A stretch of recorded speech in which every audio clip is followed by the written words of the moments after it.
you so much for being here. We are really excited to get started with this panel. My name is Brittany Greenfield and I work at the Rape Crisis Center, but I will hand the floor over to Jasmine and she'll kind of give an introduction of this panel that we have going on. Hi, everyone. Thank you so much for joining us tonight. It's our first virtual panel, and I know we've been working real hard on it, and we're so thankful for the lineup of men that we have, and it's going to be great. So on behalf of the Rape Crisis Center, I just want to appreciate and thank you for spending your time with us tonight. Like Brittany said, my name is Jasmine Chavera. I'm an education coordinator here with the Rape Crisis Center. And quickly, just the Rape Crisis Center is located here in San Antonio, Texas. And so our mission at RCC is to provide help, hope, and healing to those impacted by sexual violence. And we do that through a number of different services, including our 24-hour hotline, counseling and advocacy services, and then education and outreach. And so the goal of this panel tonight is really to just provide a safe space so we can discuss and learn about the challenges and experiences of masculinity, rape culture, how those kind of intersect. I know we're seeing in the news that people are having these conversations. Just last week, Dak Prescott, the quarterback of the Dallas Cowboys, America's team, opened up about his anxiety and his depression and, what he's been struggling with as during this quarantine and, losing a brother. And he got a lot of backlash from some sports commentators saying, that's not good qualities of a leader and he shouldn't be a leader. You need to deal with these emotions privately. Well, we believe that sexual violence is really rooted in oppression and equality. And so to prevent sexual assaults, we have to work on alleviating these inequalities and ending oppression. So I know that the conversations we're having tonight in this panel is going to be beneficial. Again, so excited to hear from these men. They each bring such a wealth of knowledge and experience to the table.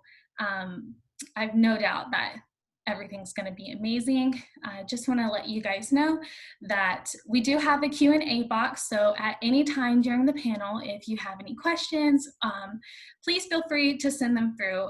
Towards the end of our conversation, the end of the event, we're going to make sure we give enough time and energy for these men to answer any of y'all's questions.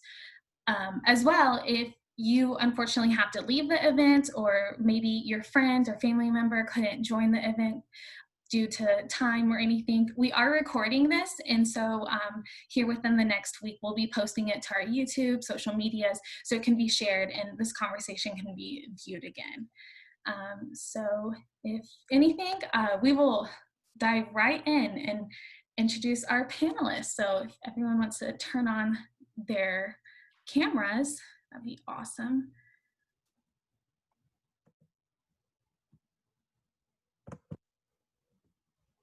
Let me know if you can't turn your camera on. Can't turn it on. Not allowing us. It was disabled. Technical Zoom difficulties. We'll get through it. Right. All right. How's it go now? Good. There we go. Perfect.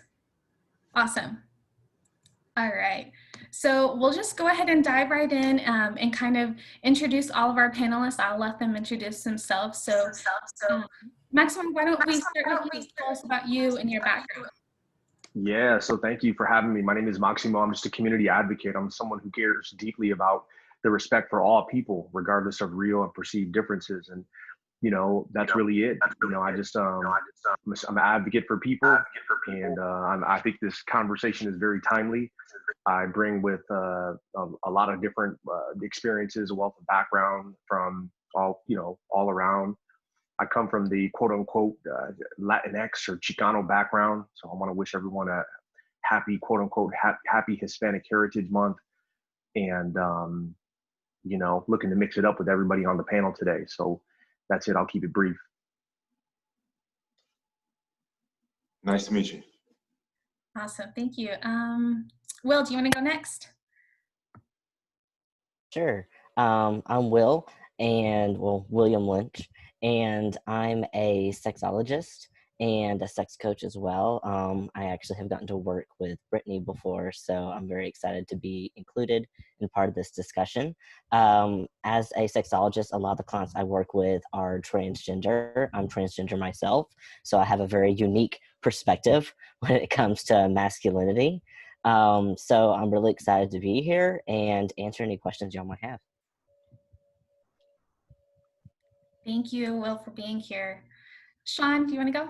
Yeah, sure. Hi, everybody. My name is Sean Woods. I am the primary prevention coordinator at Dallas Area Rape Crisis Center. I've been doing this work for about 3 years now, teaching high schoolers and college students about how to prevent sexual violence. And I am very happy to be here speaking about this topic about masculinity, which is really crucial to preventing sexual violence. Yes, definitely. Thank you for being here, Sean. Julius, and then we'll hit Mike. Awesome. I'm happy to be here with you guys. My name is Julius Hunter. I am originally from New Orleans, Louisiana. I've been in the San Antonio area for about 4 years. I came here to get my PhD in leadership studies. I'm a PhD candidate. My dissertation has to do with looking at psychological capital, authentic leadership, and BMI. And just happy to have the discussion, even when you think about leadership and even the history of leadership. Leadership began as something that was seen as the first theory we study in leadership studies is the great man theory, emphasis on man. And so, you know, that man-driven emphasis kind of flows throughout society, and you can look at that and see some of the issues that we're having, because it was the man was exalted and everybody else was subservient. And so just looking forward to being on this panel and helping to break down some of those stereotypes. I've had the opportunity of participating with the Rape Crisis Center in some of their book clubs. The last book club was very enlightening in terms of breaking down rape culture and really seeing the issues and the struggles that primarily women go through after being a survivor of rape. And so that was very helpful. But I'm excited to be here and looking forward to the discussion. Yes, thank you, Julius. Then Mike. How can I go after Julius? Julius, you're amazing, man. My name is Mike Johnson. I was in the Air Force about 8 years. While in the Air Force, I was a victims advocate. That basically means that I've taken extenuous hours on training and learning how to handle when a person is sexually assaulted from the military point of view. And I'm also the author of a new book called Making the Love You Want, which is all about overcoming things that we all go through in our life. Some are different, some are the same, but yet and still, they're all things that we want to grow from. And quite honestly, I've been in San Antonio for 6 years. I know William because I'm studying to become a sex coach as well, so that I could further give back and just be a good human in our society. Awesome. Thank you all for coming again and being here with us.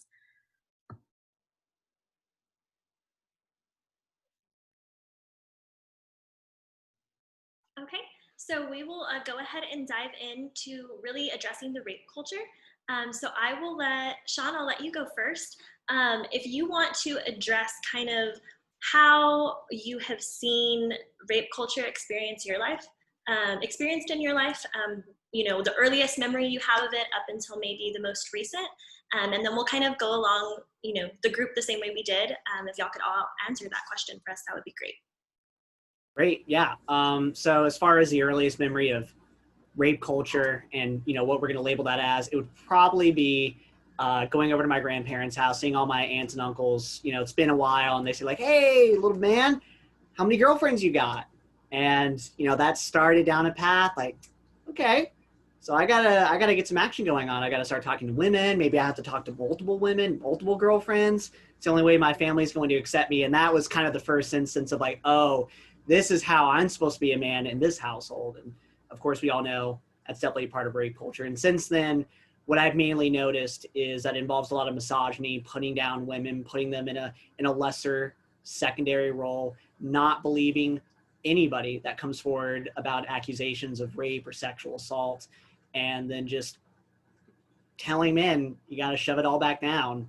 No emotions, no anything like that. Or anger is the great way to express emotion. So rape culture has really looked like oppressing women and that emotional aspect of manhood on my end. Thank you for sharing. Mike, do you want to go next? Yeah, to speak on what Sean was saying a bit further, a part of rape culture is that women are subservient to men, which is complete BS. It's not that way whatsoever. I mean, the people that graduate college at the highest rate are African-American women. And so therefore that tells you that women are going to be making more than us in the very near future. So that subserviency should have been at the door a long time ago, but it is there, and it is a part of rape culture. Also with that, the word rape itself is simply when, per definition, unwanted, right? And so the culture of that, because everyone's subculture can be a little bit different. Some people may be okay with a joke here or there in their household, but when someone comes in and they feel uncomfortable about that joke, right? I know when I was in the military, a part of rape culture in the military was that when you deploy, we would have pictures of quote unquote hot women all around our bay. And so, the military, the Air Force took a stand against that. And so we had to make sure we took all those down, because that, I mean, I can't imagine being a woman deployed and walking into that environment and just seeing that everywhere. So I think that is definitely a part of rape culture, and something that we all have to be cognizant of. That's why I'm so appreciative of this, because what you may find to be something that you're okay with, you have to consider what someone else may or may not feel okay with. Because we all know rape is wrong, but the culture of that, I think people have a gray area around. So that's what I want to make sure that we bring to the table, is that you may be okay with saying a joke, and it could be a joke about anything, and it doesn't have to be strictly women. It could be a joke about, women could be having a conversation about men. And if you know that that is wrong to say, it should be something that should be brought up to the table and bring it up to discussion. Be the leader within your peer group to stop that when you see that. Thank you for addressing that, and thank you for sharing. Will, if you'd like to go next. Yeah, and especially with my background, working with adult sex education, stuff like that, I know that a huge part of rape culture is kind of a lack of good education on, building relationships, and the whole viewpoint that people take when they are starting new relationships, the way that they view sexual relationships, and also the whole concept of consent. People aren't being taught consent, and you hear, yes is yes and no is no, but people aren't really taught, about coerced consent, and that people can't give consent when they're under the influence. And all these things lead to rape culture as well. It's just a big component when people exploit these loopholes in their mind, like, well, she said she was into it. And it's like, but you can't coerce someone into it. So that's something that I see a lot where I work, is people not understanding consent, and especially when we're educating young men growing up and be like, hey, you know what? If a girl says no, you just need to try harder. No, if a girl says no, she said no. So a lot of it comes from that kind of education, where guys are, we as guys were kind of allowed to get away with things differently. There's these stereotypes that, guys can have multiple girlfriends and that's viewed as good. But if women have multiple boyfriends, they're viewed as, a slut.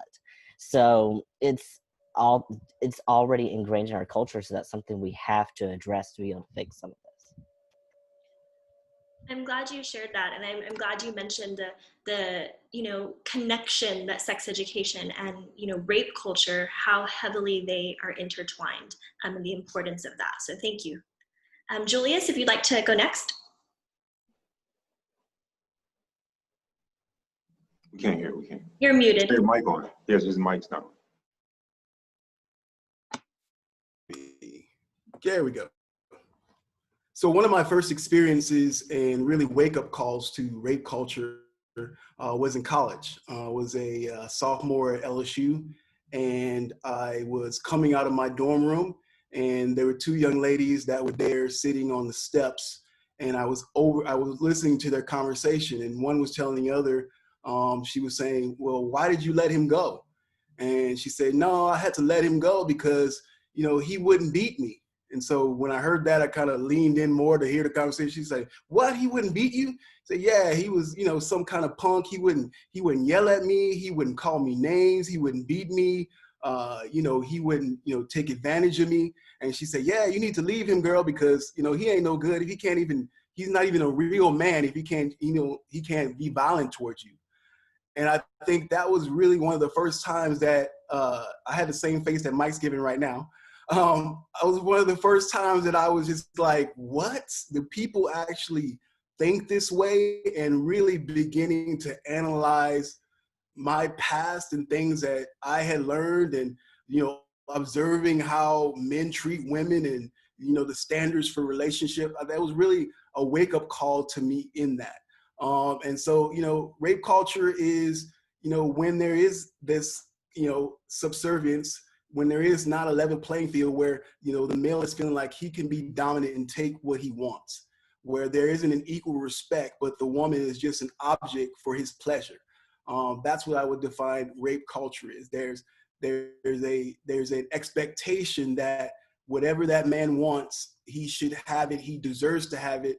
Again, going back to, I really think it goes back to those concepts from even the 1800s to 1700s of, the man having this divine right, this birth-given right to be the dominant one, the leader, the one that can take control as he pleases. So that's kind of how I see that. But yeah, that was a real wake-up call to me.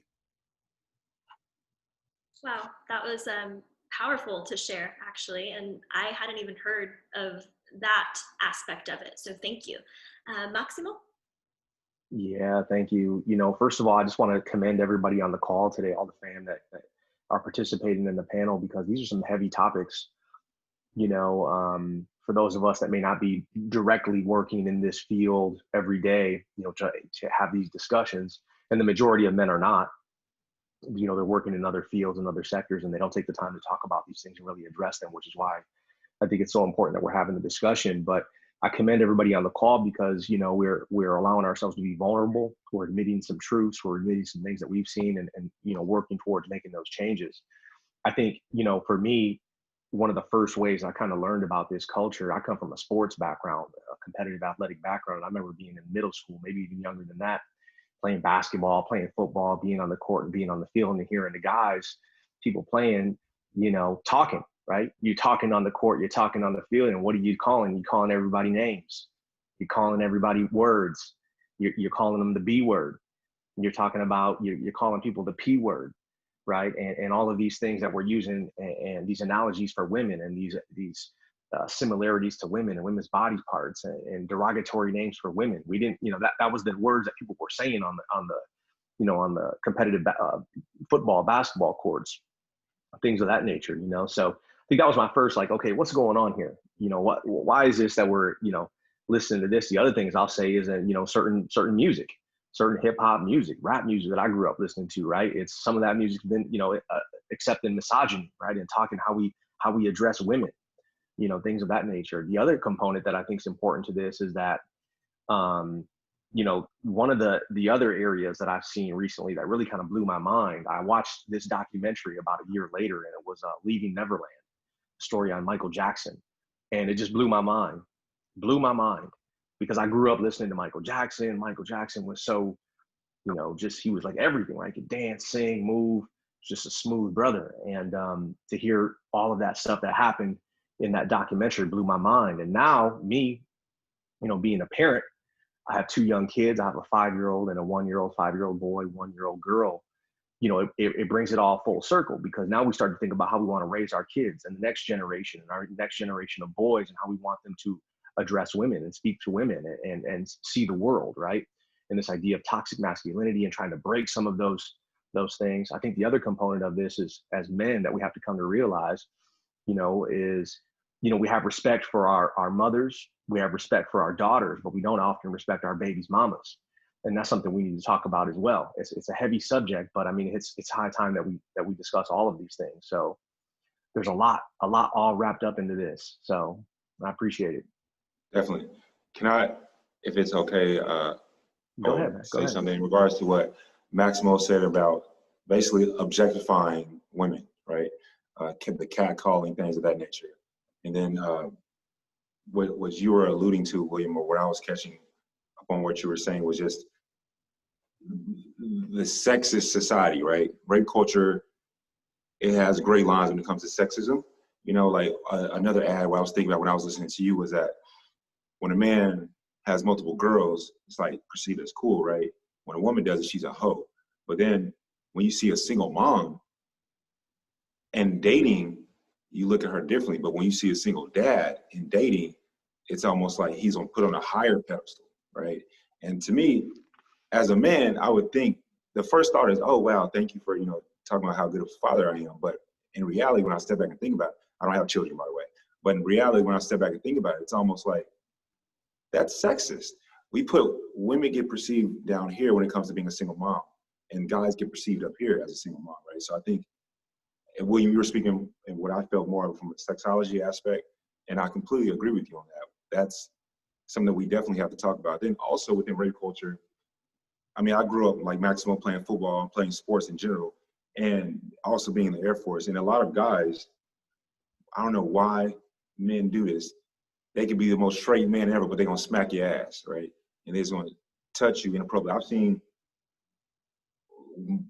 men look at my lady's ass and women grab her ass, right? And so that's a part of the rape culture as well. If someone has a nice body parts, they almost just want to touch upon it. Men and women both. And then women feel like, women to women, they feel like they have a pass to get, like, it's okay to do. I've had women, I have a platform, right? And I've had women come up to me and grab me by my balls and think I'm gonna like that, or think that that's okay, right? And for both parties to know that, like you said, William, consent, and that also from a sexist point of view, both sides, we gotta just work on that. I mean, of course, no one should be sexist, but I want men to know that just because if you're a single father, someone says something good about you in regards to being a single father, that woman that's a single mother should be treated with just as much praise. I grew up with all women in my life, and that was never something that they're praised for. Thank you for sharing, Mike. And even your experiences, I think that's also a conversation that doesn't get talked about, is how women contribute to this rape culture in ways like that. You having your platform and you having the status that you have, I can't imagine what your Instagram DMs look like, or what you get sent on a daily basis from women. It's not just men that are the perpetrators of this type of violence, it's also women. And so the fact that you address that is really important. I'll leave this next question open to anyone who wants to go first. But what was the motivation or the drive to really get you involved to be an ally for sexual violence, or to be an ally for ending rape culture? Anyone want to go first? I'll speak. I'll say, for me, it was just, again, growing up with all women. I grew up with my sister, my mother, and my grandma, and I look through a woman's eyes more so than a man's eyes, I guess, in that regard. And for me to see my mom get physically abused, I never saw her sexually abused, but I saw her physically abused. And so as a woman, you are, on average, not as strong as that male counterpart. And to me, that was just a huge eye-opening moment. I know that personally, my mom was raped with me in her stomach, right? And that may have something to do with why I am the way I am, but then also I dealt with sexual trauma as well. And so I think that as a man, especially as a Black man, you could be extremely masculine, but then at the same time, you can be vulnerable and talk about things like this and, protect our women, protect our men as well. But, the rape culture does happen to women, sadly, on a way higher scale. And so for me, it was just my upbringing and just looking at life through a woman's eyes.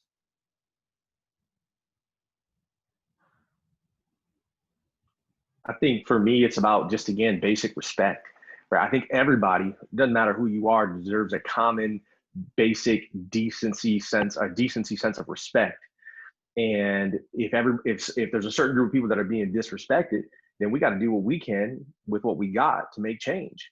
And that goes for a lot of different people. It ain't just women, right? It's all people. People are being disrespected. We need to learn respect. But the issue is that respect's a two-way street. You know, you got to give respect in order to get it. And I think that, you know, if you boil everything down to brass tacks, when we think about diversity, you know, people want to be respected. People are deserved respect.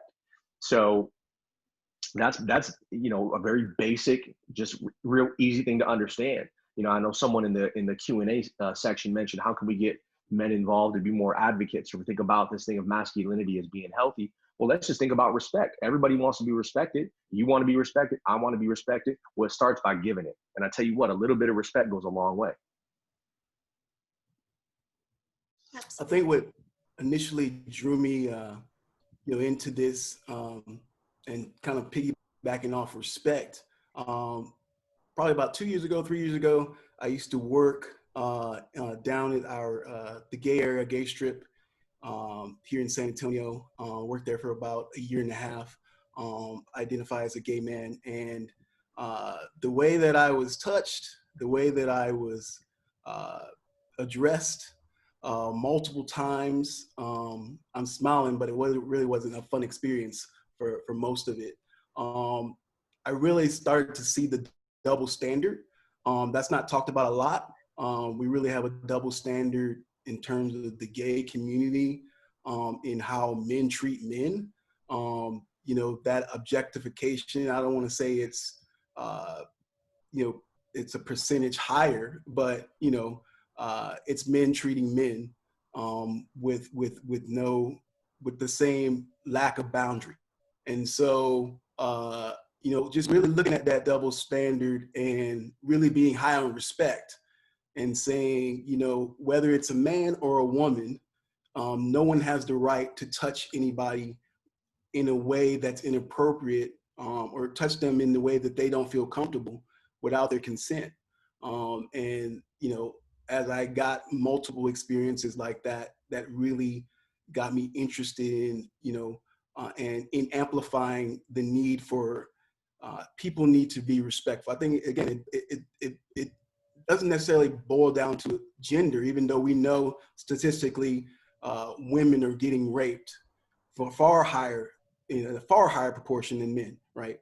But it does come down to, like you said, Max, to respect. And how do we tell people, regardless of the situation, you need to be respectful of another human being. It's not okay to objectify someone or make them, put them on a lesser pedestal to you because you see them as some type of object for your desire. You still need to respect them as a human being. For me, what really brought me to the center of the movement is in college. I had a lot of friends disclose to me what's happened to them over their life. So it was definitely a topic that I thought about quite a bit. And one day my friend got accused of sexual assault. And it was one of those cases where I knew there was no lying involved. I knew he did it. And what really hurt me about the whole thing is I had defended his character before that. He'd been accused beforehand. So that really brought me to a crossroad of, do I stick by a person that's going to degrade women and do that? Or am I going to stand up for what I believe in and stop being his friend? Of course, I stopped being his friend. And I took this job on, and I speak to men and young men to let them understand there's only a small percentage of men that assault women. But the large majority of us, it's our silence that allows it to happen. If we're going to be silent, we're just as bad as the perpetrators. So I want our men and our young men to start speaking up and start being allies in the movement. Facts. Sean, I agree with that so much. I think of that in the same aspect of what's going on right now with Black Lives Matter, and how there's injustice with people. Just because you aren't the one that's being unjustly treated doesn't mean that you can't speak up on it. So I completely agree with you on that, Sean. I love that you said that. And then for me, I guess my experience was a little differently, is why I'm trying to be such an ally now and educate people with being transgender. I mean, I spent 25 years living as a woman because I was closeted up until that point. So I've seen it from a whole different side, being raised as a girl, you're raised totally different than the guys. And I just remember also I was raised in a very conservative church, and the church that I was very sexist. They were some of the people that believed that women shouldn't speak up in church, women shouldn't teach. And I remember growing up and being frustrated with that, to not only because I was experiencing gender dysphoria, but also I saw like, why are we treating the girls and the guys so differently? Why is this going on? And so for me, it's just the way I was raised, just seeing the imbalance of it all and seeing like, this is just not right. And also being raised over time, you know, you have your parents come to you as a girl and they're like, hey, you know, this is how you need to look out for yourself. You're taught to, if you never go out alone anywhere, if you're going out to your car at night, you carry your keys between your fingers. You know, I took multiple self-defense classes and all these things they taught you. They're like, someone's going to attack you. Probably people are just looking to hurt you. You need to know how to defend yourself. And it's just sad that that's the whole, that's that way, that people are literally teaching young girls like, hey, people all want to hurt you, instead of addressing the issue. You know, there's like, hey, you need to learn to defend yourself. And then also now that I'm out and living as a guy, I see people viewing me differently. And now I'm starting to see what it's like on the other side. And I've been places before, and for y'all that don't know me, I am not a threatening looking guy. I'm short, I'm tiny, I am not fit.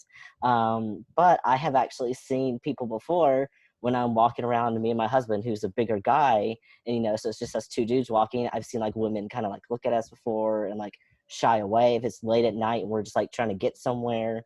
And it's just sad that this is in our culture. And now it's made me be more aware of the way I approach people, the way I talk to people. And that's why I want to be an ally for it as well, because you know, and I work a lot with the transgender guys on this, and it's like, you know, your whole life you were grown up presenting as a woman. Well, now you have to view the world differently, and you have to be so aware of the way you talk to women, and making sure you're not making these generalized sexist statements that you used to get a free pass using because you were one of the girls. And so it's just a whole different dynamic now. I'll also add, if I can, Mm-hmm. you know, back to the question, and after hearing everybody, you know, mention some of their stories, is that I'm a big advocate for health, just health in general, health and wellness. And one of the areas that we don't talk about enough inside of in our communities as men is mental health. And to hear some of these stories about women are being taught to, you know, wear their keys in between their fists as they're walking out to their car late at night after the end of their work shift or something, it's completely unhealthy. This is a completely unhealthy way to live as a society. And we've got to do something. We've got to address this. We've got to try to change these things somehow, some way. So that's the other component to this. Yes, exactly. And I think, Maximo, you provide like the perfect transition into like talking about healthy and unhealthy masculinity. I mean, I know a lot of us have thrown around like the term toxic masculinity or healthy masculinity. Does anyone want to just speak and kind of like define those terms for anyone who may be joining us and not know what that is? Maybe just give an example of, you know, a definition or example of toxic masculinity, and then something like that's healthy masculinity. I'll take a crack at that. So toxic masculinity is this doubling down on manhood culture. I'm unemotional, I'm stoic, I measure my success in the amount of relationships I have in my life, how much violence I'm putting out there. You know, I'm not talking about my intimate moment with my partner. No, you know, I've laid down the pipe, busted their back. You know, I'm using violence to describe any affectionate act, no emotion behind that. Whereas healthy masculinity is, I was raised to be a human being. I wasn't raised to be this idea of this gender. I was raised to be an empathetic and respectful person to the people around me and into my community. I really want to hear William's take on this. I really do. I'm battling my cat right now. Oh, but, sorry. No, you're good. He just wants to be involved in everything I do. No, definitely. Yeah. And my dad, not that y'all ever know him, but he's kind of like me. He's an unassuming guy, you know, pretty. We have a lot of feminine traits, even though he's cisgender and everything. But I remember growing up, he would always talk about, like, well, men don't cry. And he was raised to be a man's man. And when I started transitioning, one of the biggest things that he kept telling me was, well, you're not a guy because guys don't do X, Y, and Z. And, you know, like my cat just there, he's like, you're not a man because you baby that cat. You love that cat too much. And I just remember thinking, I'm like, I feel like gender has nothing to do with if you care for animals, but okay. But for him, he saw softness, which is ironic because he's a very gentle person, as weakness. And he's like, men aren't weak. Men don't show their emotions. And regularly in conversations with him, he always asked me, well, what are you doing to fix your house? And like, that's all he'll ask me now. Is he equates my manhood to being able to take care of my household. And so just those stereotypes like that are examples of that toxic masculinity. And for me, I'm actually in this one group. We love our Facebook groups. That's called Non-Toxic Masculinity for the Homies. And it's absolutely hilarious. But it's literally just a group of guys just sharing memes about really sweet, non-toxic masculinity things. Like guys showing their emotions, and guys, you know, gone out of their way to help somebody, or, you know, something very romantic they did, which, you know, just showing that we're just people, you know, emotions aren't gendered, and just being a good person doesn't matter about your gender. It doesn't matter if you're he, she, they, them. It doesn't matter. So that's something that I see a lot is, and I know we're going to talk about more about gender norms later, but as far as like the toxic masculinity or, you know, positive masculinity, a lot of people really do tie it back to those stereotypes that we all have. I would say I think that both parties in a relationship have fem and dom, or both sides, both traits, both parties. I would say though that I grew up in Texas in the South with ladies, and they taught me how to be a masculine man, not necessarily in the sense of don't show emotion like you were saying, William, about your father would say, but more so the woman walks on the inside, you know, and I'm the one that walks. You walk on the outside at the curve. Yeah, I'm the one that walks on the outside of the curve. I don't think of that as toxic masculinity. I think of that as just my mom taught me as masculine. But also, there have been times to where I have said ma'am and got completely cursed out on the East Coast. And I was just like, that's what my mom taught me to say. So I think that toxic masculinity is like gaslighting and having just that. I think that being an alpha male, if you're not in tune to that, you could easily become a toxic masculine individual. But I think masculinity is someone who can be vulnerable, and at the same time still want to defend you if something were to occur. That doesn't have to be a male. I think that if I'm married and my wife, if she hears some gunshots go off and she pushes our child down, she's being a protector. So I associate masculinity with some form of protection, I guess. But I don't associate that to what a man does, right? I associate to that to if you want to protect your household. I don't know if that speaks. I like that you brought that up, because also, especially us who were raised in the South, a lot of it is you're taught your manners, and you're taught, you know, that Southern charm that people have, and you saying yes, ma'am, you know, and, you know, no, sir, and stuff. And we're taught to, you know, open doors for people, especially, you know, open the car door for your girl and stuff like that. So it's a lot of these things that you're taught to do. That's supposed to be, you know, what you do for someone, but I've noticed that some people get angry when you do it for them. Like you said, getting cussed out. Some people it's get like, you're like, I'm damned if I do and I'm damned if I don't. But yeah, like, I think a lot of it comes from the intent too on both parties. You know, the intent on the person who's doing it. If they're trying to be like, oh, you're so weak, let me do this for you. Instead of like, hey, I am acknowledging your existence as another human being that I'm going to be kind to. Let me get this door for you. Or I see you're holding something. I'm not assuming that you're too weak, but I'm going to get this door for you. And so I think a lot of these things are really the intention behind it. I agree. Yes, thank you. Yeah, really, really good answers and responses. So I kind of wanted to touch a little bit, because I know like right now, like we're living in a virtual world, obviously. Like I know, you know, Sean, you're in Dallas, and Mike, I'm not sure if you're in San Antonio or Austin, but you know, like we're separated and we're virtual, and we've been virtual for months. And so my question really is, you know, even before time, there's been a notice of like this technology, social media, these things that we see virtually have been like they contribute to rape culture, and you know, this gender box of what a man should be.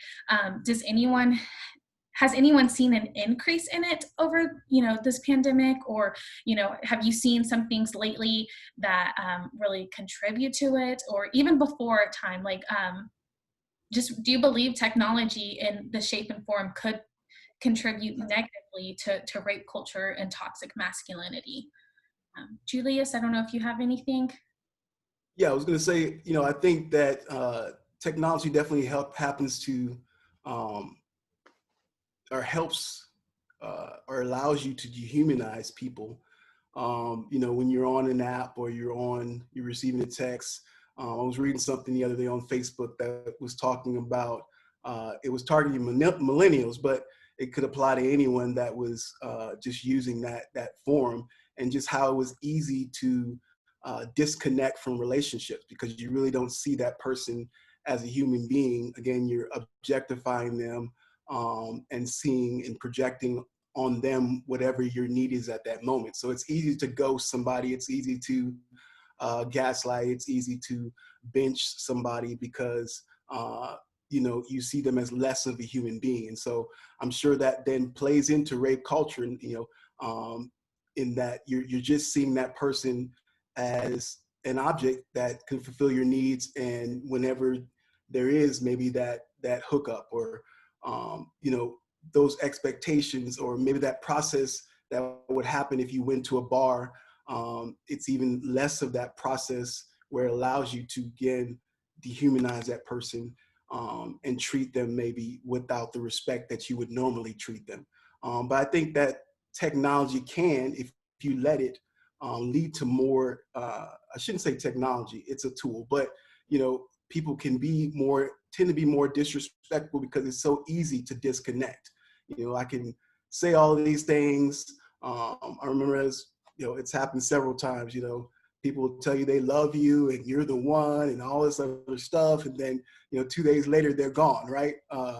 Or they can tell you all that they don't like about you, and then they're gone. I think, you know, one of the things, I don't know how much it is on straight apps, but I know definitely with the gay apps, you know, people will say, you know, no fats, no femmes, no blacks, no Asians, things that they would not normally say to someone in front of their face.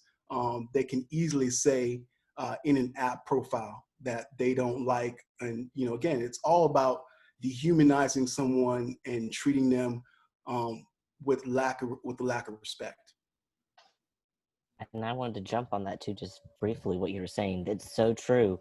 Um, Being on technology, and you see cyberbullying and stuff like that. When people get on technology, because you're not physically there with the people are braver on technology. They will say things they wouldn't say if they were pressured in the social situation in person. So sliding in someone's DMs, those unsolicited pictures, is so easy to do because it's not as easy if you're sitting there in a bar talking to someone. You know, you had to go to more effort to do those kinds of things. So it's easier to harass people online and say things that people may not say normally in person, because you have that, especially with some apps that are completely anonymous. Sometimes you don't even have to have your face up. You know, people don't have to see you. Usually there's no ramifications for doing things online unless you do something blatantly illegal and you get caught. But usually, you know, you can message someone whatever you want and nothing, at most they're going to block you. So there's no punishment for doing things online. I think Julius touched on this, that social media and technology in general is a tool. It's an extension of who we are as human beings, and what we put on there is a reflection of what we do. And full disclosure, I'm probably the closest person here to being called a Gen Z. So I view technology in a positive light.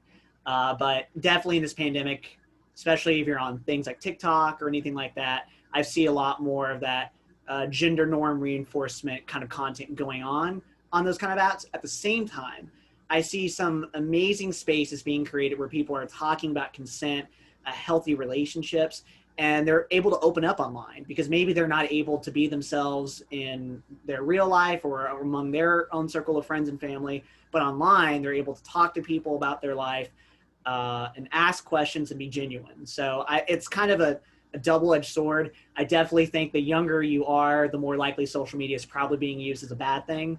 That we should probably, and a correlation between age and social media is something we should talk about. But at the end of the day, it is what we make it to be. So if we're on there and we're trying to be a positive influence on there, that will make a difference in the end. Yeah, I was going to No, go there's there a lot too. of old people that be mean too, man. Yeah. Well, I was actually going to go where Sean was going as well, because I know many of men that would not attend a physical panel. If we were all at the Rape Crisis Center right now, they probably wouldn't be there at this event. But this technology that we're using right now allows this conversation to go right to people, right to their cell phones, right to their homes, right to their partners' apps or whatever it is. So they're looking at this and they can be a part of this discussion as well. So I think that that's another good aspect of technology right there. Now, the technology component is only going to heighten or magnify what people are already doing, right? If people are going to be bold and be disrespectful, technology is going to give them a platform to do that. But on the other end, if we use this technology creatively enough, we're going to have the opportunity to get it, to talk about some of these things, right? To talk about healthy masculinity, to talk about gender, all this sorts of stuff that we want to, all the stuff that we want to, talk about. If you're on an app like Facebook or Instagram or whatever it is, you can really infuse some positive messaging there amongst all the negative and be an outlet for someone. Definitely. So, Maximo, to kind of go off to what you were saying, I think honestly, I know this is not what people want to hear, but I think that in order for men to attend things like this and for men to speak up more like this, quite honestly, we're all followers in some fashion or form, right? So therefore, if the men that these other men look up to and start speaking real, like Dak Prescott that you have brought up, myself, for people that like to follow me, then slowly we start to break that mold, right? I remember Ricky Williams, he was a running back for the Miami Dolphins for a while. He had talked about his sexual assault that took place negatively against him. I think when men just speak up more, then we can almost, it's just, Brene Brown speaks about it all the time. She speaks about vulnerability as a connector and a bridge for us all. And I think that it just has to be okay for men to speak on things, right? So we need the people at the top to be like, yo, this is what happened to me, or yo, this is what I have done, or yo, this is what's been taking place against me online. And I think that, I believe Sean or Julius, one of you guys were saying it, it's we make the internet how we choose to, right? We can't stop the negative crap that goes along, but we can instill our little ounce of positivity, right? Our ounce of goodness to it. To your question, I've seen all kind of crazy stuff on the internet, but I don't think that quarantine, from what I've seen, has made it necessarily worse.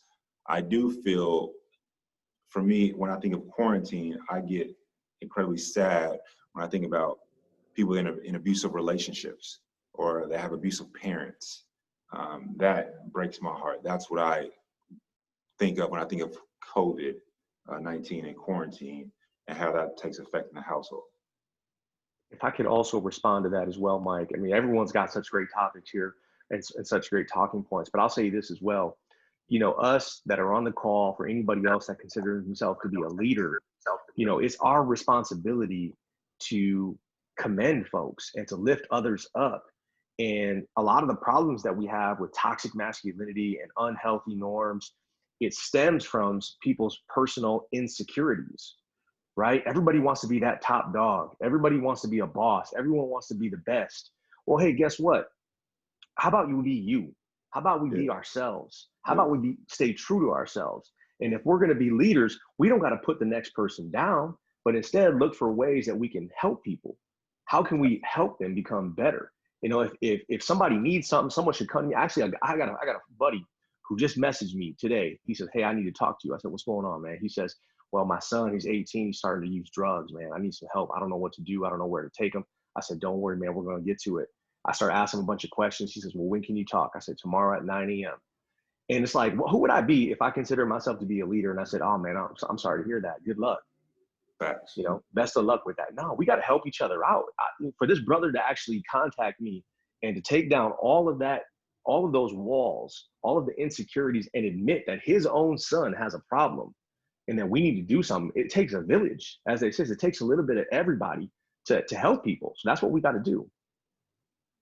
So I kind of wanted to ask a question, because just from hearing your commentary on this, and something that just keeps in my head, this new documentary that came out on Netflix, that all the controversy, Cuties.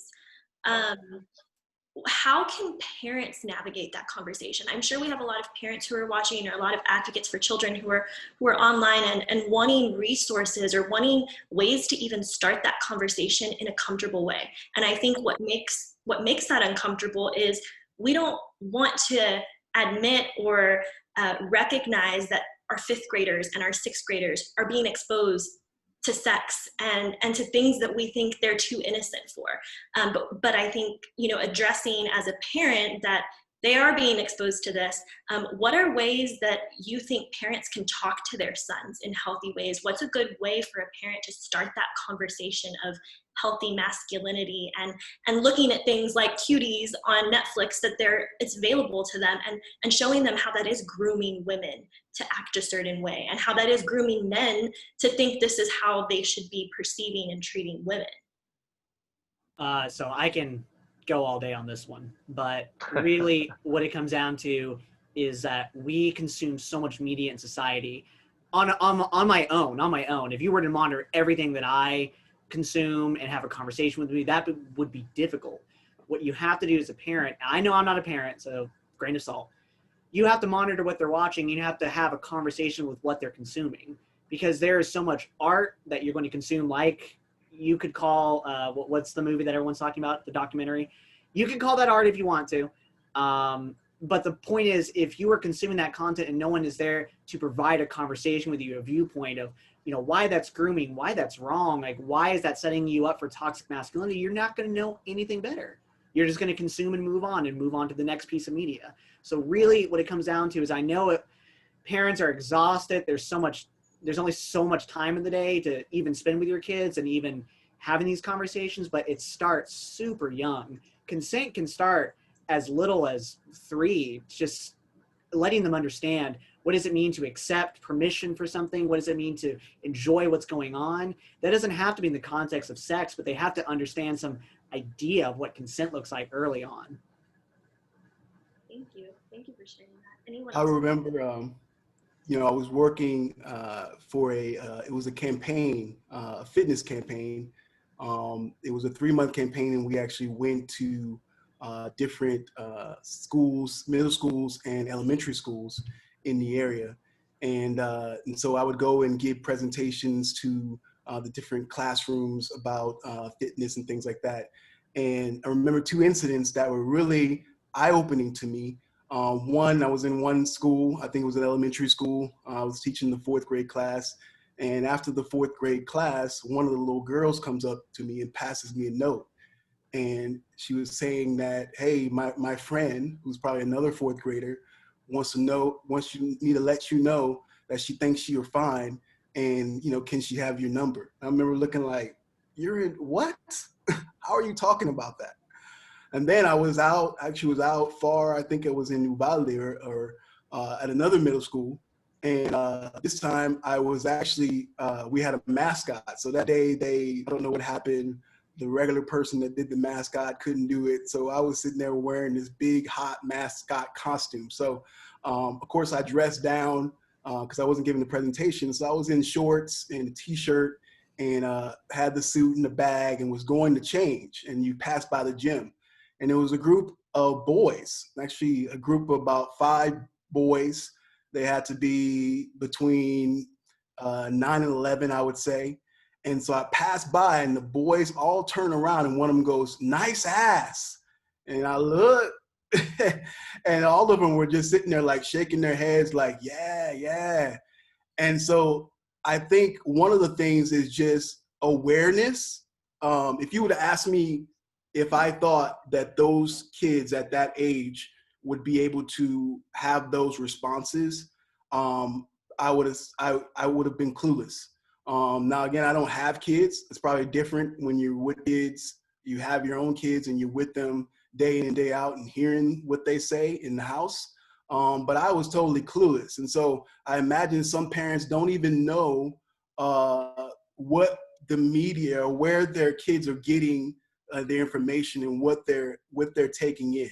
And then, you know, how they're responding. So parents, first of all, need to be aware that, hey, this is real. You know, those videos or those movies that they're watching, they're absorbing those things. They're absorbing those comments and they're learning how to interact from those comments.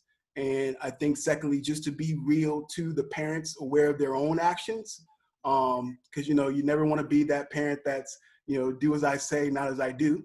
And so there's probably a lot of that as well. So, you know, you can't teach your kids not to do certain things and then you're not modeling that in the household. So if you're being disrespectful, if you're being degrading to women and yet telling your son Johnny, hey, you can't talk to girls that way, well, it's just, that's not reality. That's not going to happen.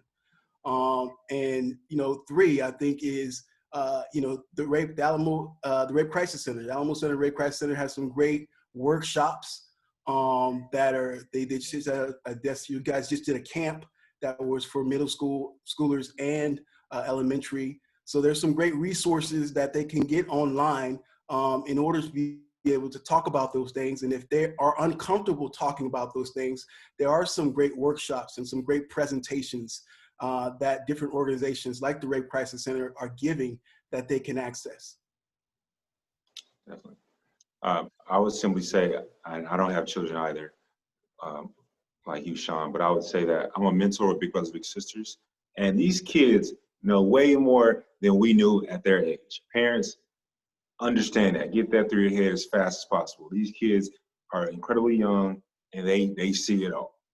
So I would say to talk to your child or that child in a respectful manner, right? It's human basic psychology. If you condemn a person, they either A, are going to continue to do it and just not tell you about it, or B, you're going to scar that child into where they may have issues growing up in life to where they're now able to do certain things but are scarred, right? Mentally, have those mental scars. So I would say be respectful to that child, right? If you've done a great job of raising your child and you're happy with the way that you have been raising them thus far, talk to them. Don't talk at them, right? That would be the first thing I would say. And then from there, some of y'all parents, I hate to say it, y'all in the old school days. So you gotta, you know, educate yourselves. I see you laughing, Sean, but it's true. You gotta educate yourselves as parents about what's going on out there, right?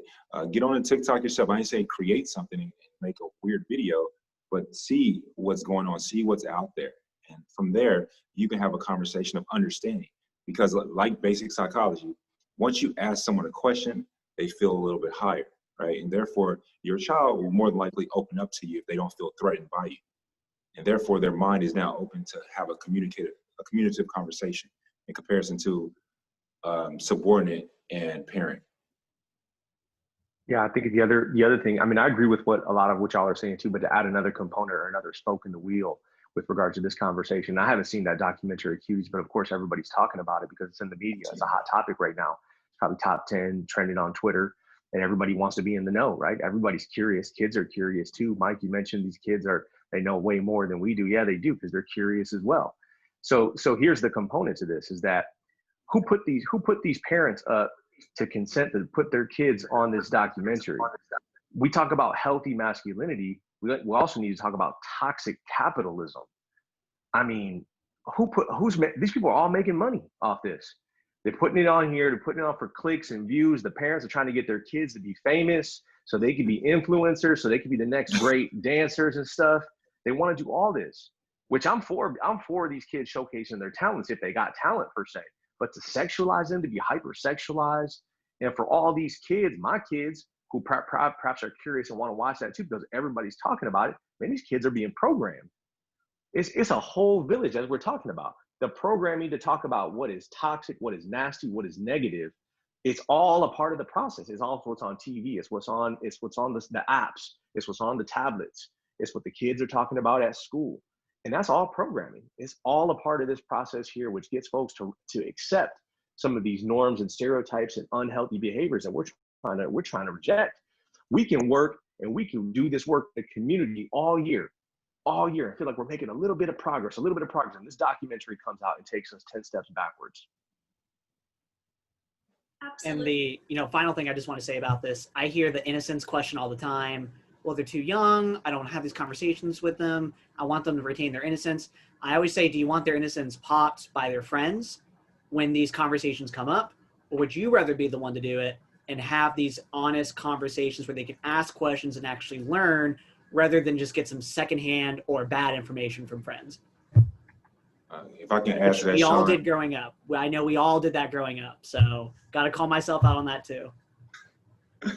if I can add to that, Sean, William knows about this. In our curriculum, to become a sexologist or a sex coach, I remember reading and having a conversation in there about, as adults and or as parents, when we speak to children about sexuality and private parts, we have pee-pee or cookie, or we use a different terminology. And that can actually be extremely detrimental to a child. The reason being, for example, if your child can't communicate to you properly, someone touched my cookie, as a parent, you're busy and like, oh, okay, and no big deal, right? But that cookie terminology that you gave them could actually, by you being innocent with your child, might be something that's, causing them to be sexually harassed. And so I think that, like what you said, Sean, who do you want to be the one talking to your child like that? Do you want it to be you, or do you want it to be somebody else?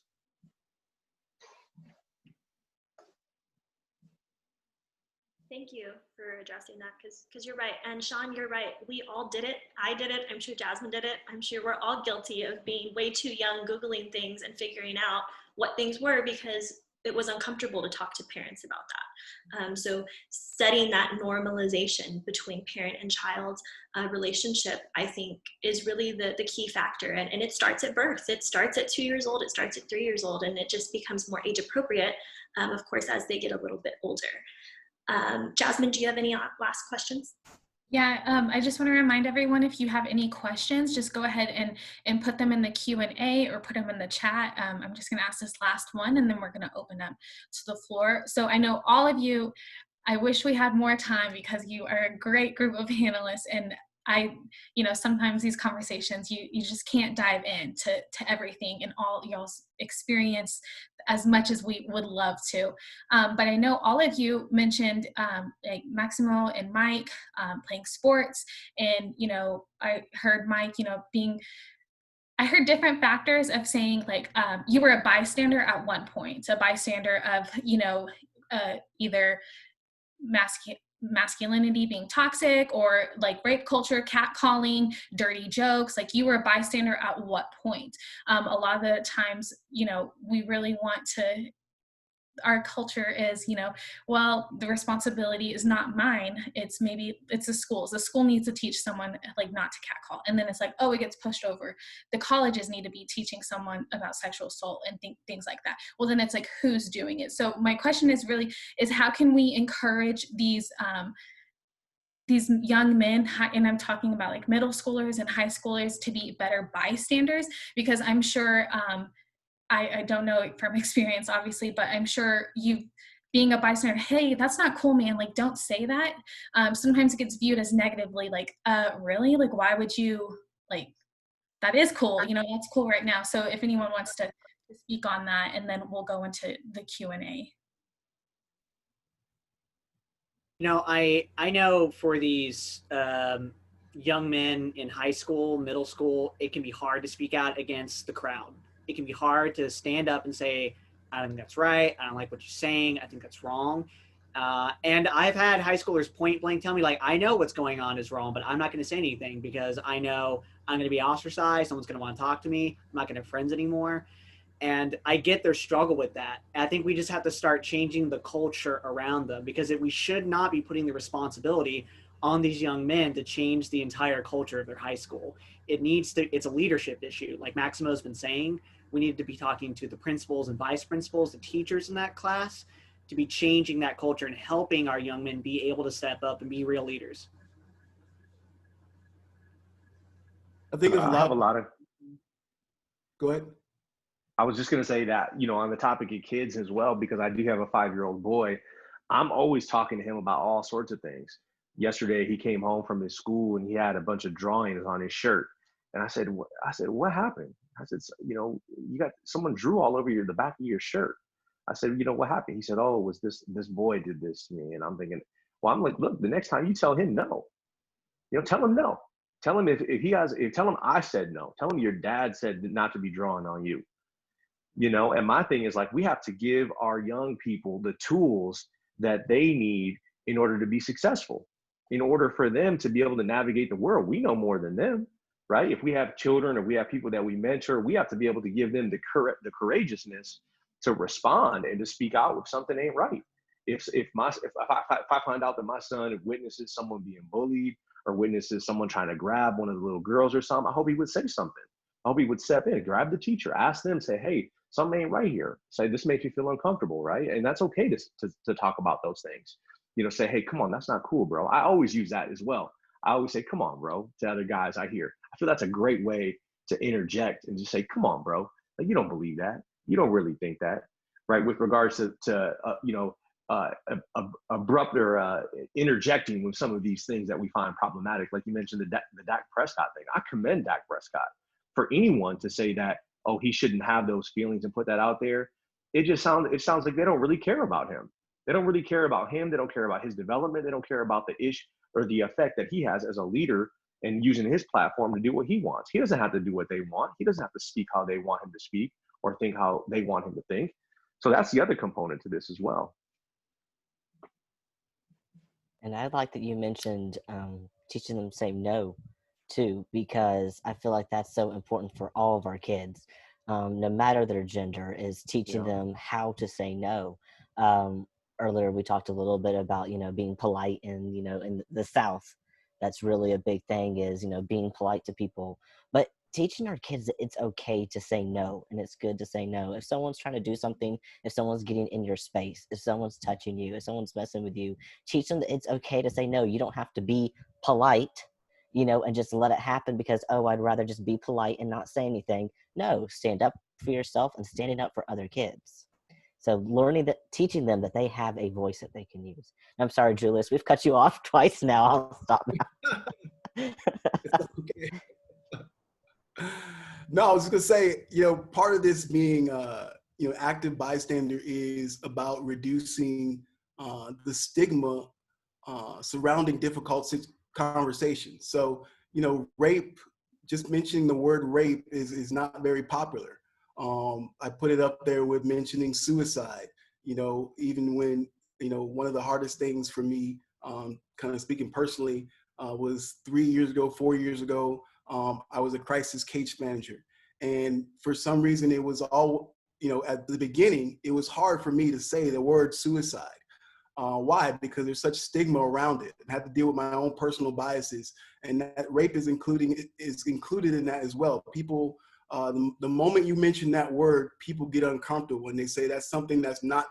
We have this societal impression that that's something that's not supposed to be spoken about. That's something that you're just supposed to deal with internally, and no one's supposed to know.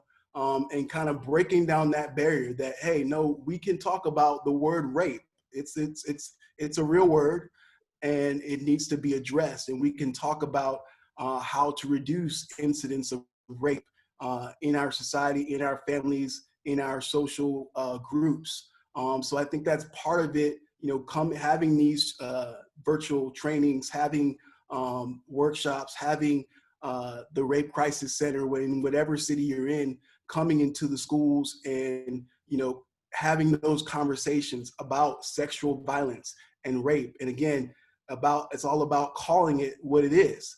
I like what, Mike was talking about, those names for things. I had one of my staff members was telling me a story about how her daughter was sent home from school because she used the word vagina, and she was trying to tell a teacher that her vagina was hurting.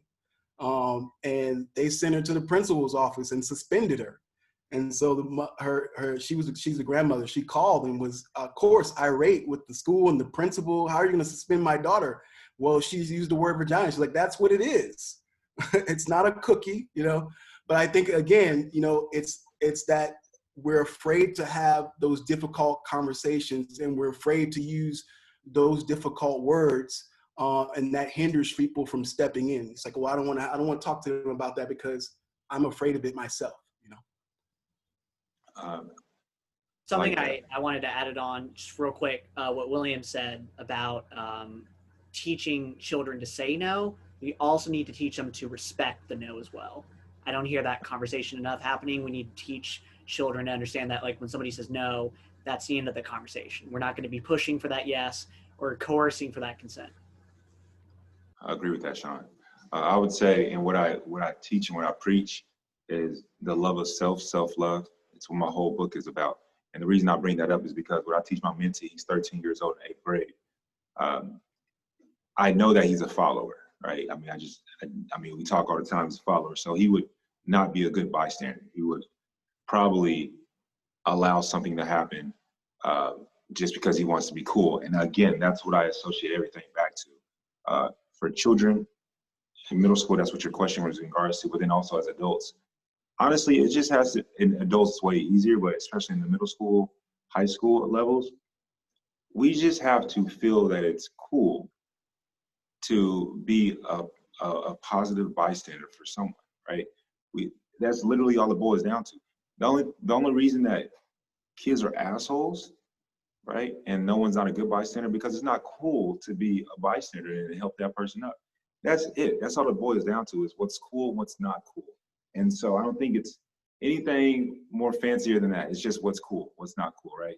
And the only way to raise a child to be a bystander for someone in regards to the topic that we're talking about is to instill that child with love of self, instill that child with confidence, instill that child with different points of view, so that therefore they will be confident enough to say what's not cool. Exactly. So again, thank you all. I knew it was going to be a great conversation. It definitely was. So I'm just going to go ahead and dive into a couple of questions. I see some in the chat box and then some in the Q&A. Mike, this one's actually for you directly. It says, while on the Bachelorette, did you receive a lot of negative feedback on being open about your emotions? If so, how did you navigate that, and what have you learned since then? I think, honestly, I don't pay attention to the negative feedback. The negative feedback in regards to my emotions particularly, I think I was the voice that when people watched it back home, they're eating their popcorn like, yes, I would have said that, but I didn't want to say it, right? I was that kid that was the bystander that would always speak out against craziness that's going on. And I was a kid that had enough confidence in myself to know the right between right and wrong. And I don't care what's cool, I care what's right. And so I didn't get negative feedback for that. I got negative feedback for the color of my skin.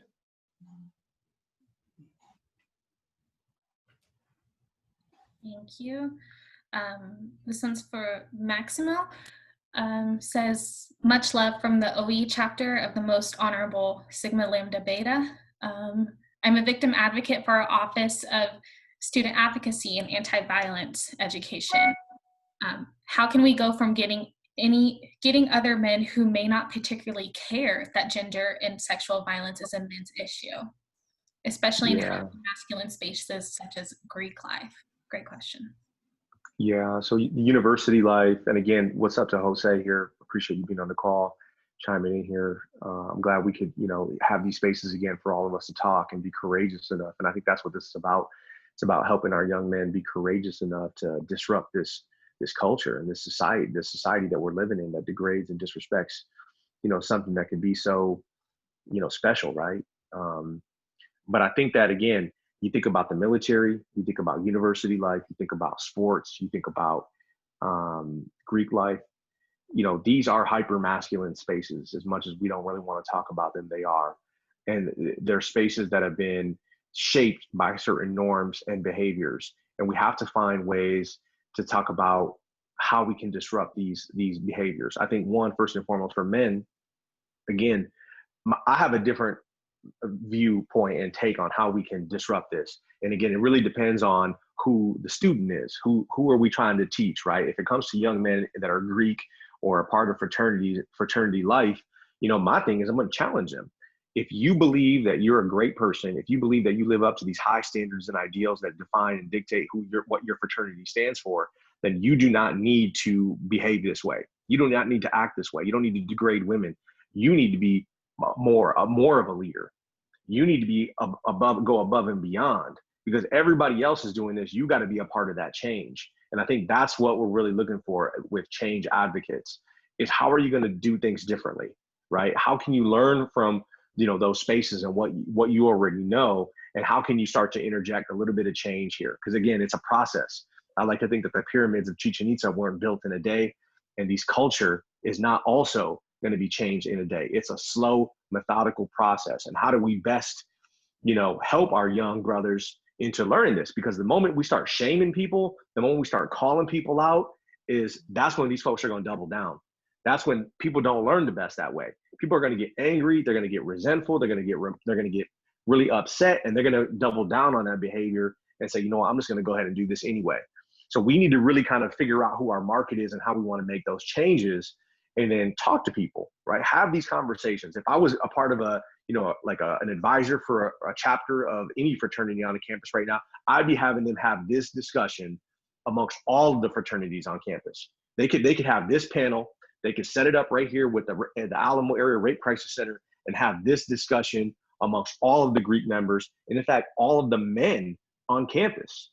They could have with all of the men. These platforms can host numerous people and have this discussion to say, you know what, this is going to be a safe space for us to talk about these issues, for us to lower our guard one time for one evening and really get real about this culture that we need to change. Answering that. So we had a question come in right now, which is a good one and very relevant to our times again. So how do you stand up and advocate as a man when WAP is the #1 song in the world right now? I was waiting for that to be brought up. Do you want to take the question, Mike? Now I'll let somebody else get it. But I was waiting for it to be brought up. Well, I guess I'm one of the few with my mic unmuted, so I guess I'll go.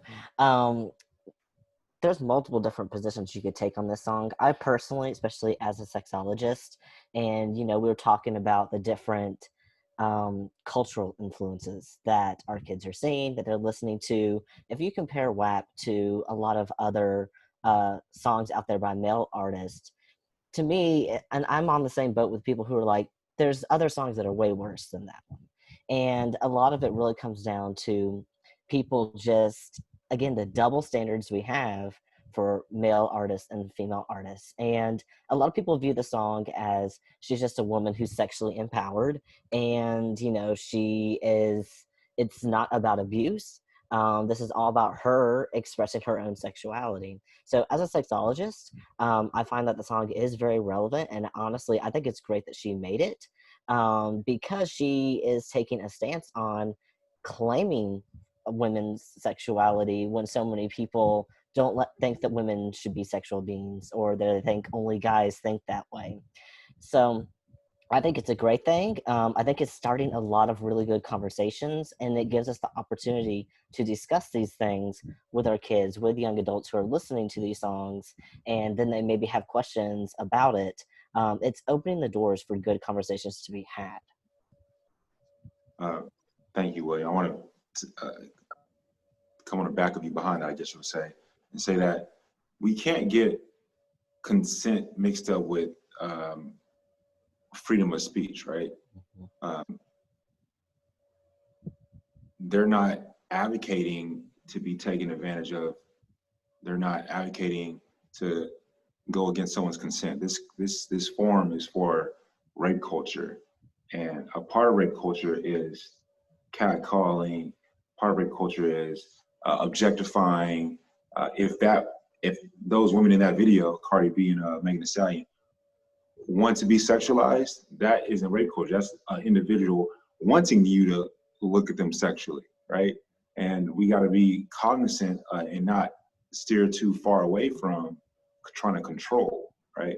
Rape culture is very prevalent, it's very real, needs to be respected. But then also, someone is if that makes someone feel empowered and they're not harming anyone, you may not like it. My mom definitely don't like it, but that isn't rape culture. Thank you very much for making the difference between those two.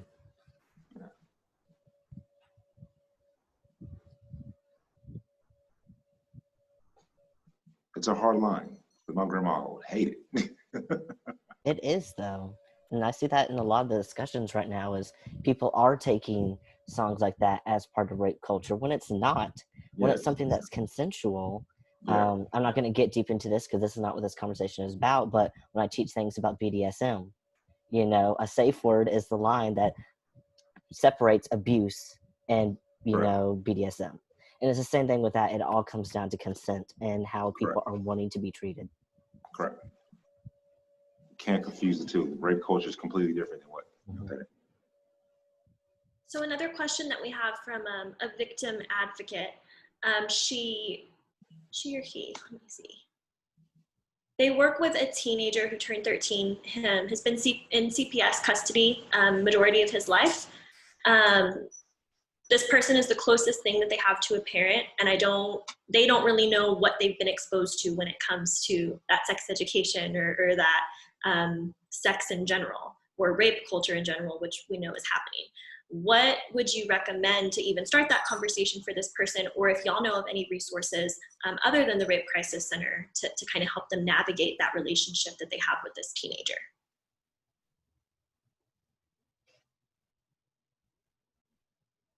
Well, I think. You go ahead. I think they should go ahead and, you know, they don't need to see it as a boundary that they have. You know, if they're being the mentor in that person's life, they just need to have confidence that they are the ones that can speak to their life and know that they are going to, that child is going to receive it. Again, as we talked about before, if there's a misperception that these youth, and you're talking about a 13-year-old, and you know, some of the people we were mentioning before were 8 and 9 and 10, but definitely a 13-year-old probably knows a whole lot more than you probably think he or she knows. So I wouldn't fear too much about you exposing them to something that they would be shocked about. They probably have a whole lot of misinformation and any information that you can share. I would approach it personally just by sharing your own personal experience. I mean, you know, it doesn't have to be awkward or weird. You know, of course, they're 13, so they're going to have that natural, awkward, weird 13-year-oldness about talking about sex. But that's where you come in normalizing, again, breaking down that stigma that, hey, this is something you can talk to me about. I'm a safe person. This is a safe place. And feel free to express and ask me the questions that you're asking your girlfriends or your boyfriends at school. So, you know, that's how I would approach it, you know, just having a free flow and a free conversation. I know that other than the Rape Crisis Center, we do have Child Safe here in town. They have some great resources. Again, like we've been saying, there's some great resources online, Google, right? Google everything. But I think the biggest point is that don't be afraid to have the conversation and realize that, you know, don't be fearful that you're going to expose them to something that they haven't heard before. Yes, exactly. Thank you so much, Julius. So we are approaching the end of our time that we've allotted. So I know we didn't get to all of the questions that we had, but we are thankful for everyone who was able to join us tonight. And we are definitely thankful for Sean, Julius, Max, Will, and Mike as well. He said he had to leave, but he was thankful to be here and be a part of this discussion.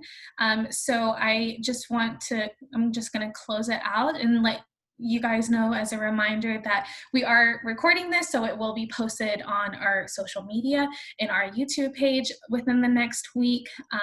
And again, thank you. We hope this space and this time that we've allotted tonight really starts turning the wheels and having more conversations with our young men, our boys, even women, and how we can be better allies for men in promoting healthy masculinity, and kind of helping as women, breaking down those gender boxes that we raise.